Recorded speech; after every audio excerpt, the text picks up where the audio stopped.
So, andito na naman kami sa bukid ngayon. Samahan niyo kami. Papakita namin yung bukid namin sa inyo.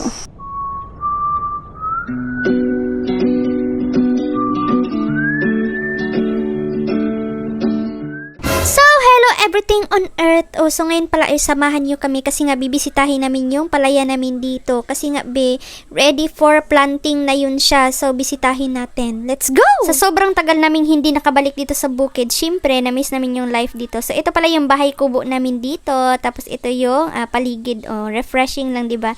So syempre sa sobrang tagal namin hindi nakabalik, ito na yung mga itinanim natin, namunga na yan. So kukunin natin yan, dadalhin natin yan sa atin. Ganito lang kasimple at kapayapa yung buhay namin dito sa bukid. At eto yung palaya namin, So tapos na yung i-tractor at saka ready for planting na talaga yan. Kahit mainit ay hindi talaga magpapapigil ang mga person. So bibisitahin pala namin yung puno ng niyog namin doon sa unahan. Kukumustahin natin, Mangunguha sana kami ng buko, kasi nga sa sobrang init talaga ang sarap uminom ng tubig ng buko. Tapos hindi talaga namin in-expect. Tingnan nyo guys, wala nang bunga. Wala nang mga buko dito kasi nga kinakain ng mga unggoy. Ito yung sample.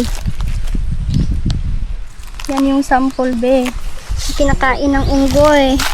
Yan, sobrang sayang. Ito pa. Sobrang yan nila yan kainin. Binabalatan talaga nila. Sobrang sayang. Ito pa, Yan.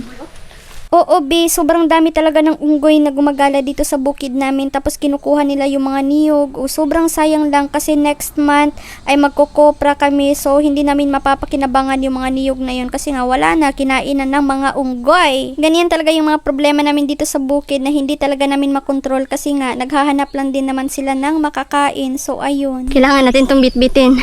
Kasi, bagong pa lang to dito Yung niya. Bagong gawa lang. Yung dike. So, bit-bit chanelas tayo,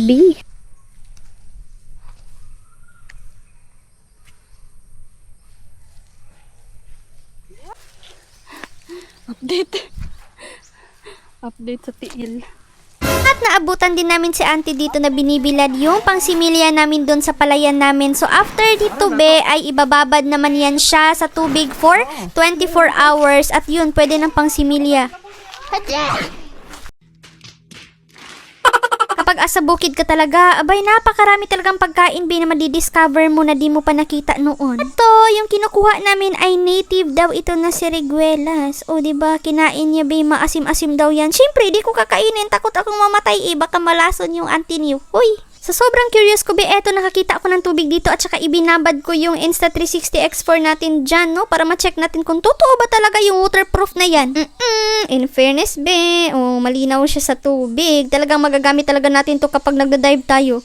Alam nyo ba kung ano to? Sino na yung nakakain nito? Yung mga lumaki sa bukid dyan. Alam nyo na, ito talaga yung pantawid gutom natin before. Kamansi yung tawag namin dyan dito. Ewan ko kung anong tawag dyan sa Tagalog, basta sa amin kamansi, So dito, hinugasan namin dito. Sobrang linaw kaya ng tubig na yan, kaya safe yan. Kung hindi ka matatakutin sa linta, pwede ka maligo dyan, no? Good luck na lang sa mga linta. Eto talaga yung pinakamaganda, kapag bumibisita kami dito sa bukid, ay talagang marami kami madadala pa uwi. Binisita din pala namin yung itinanim ng husband ko na mga kakao. Sobrang dami na talaga ng bunga nito.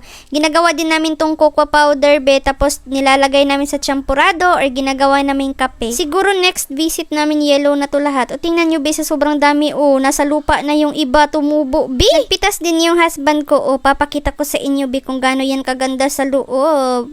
Tingnan nyo yan. So, yun lang muna for today's video. Thank you for watching.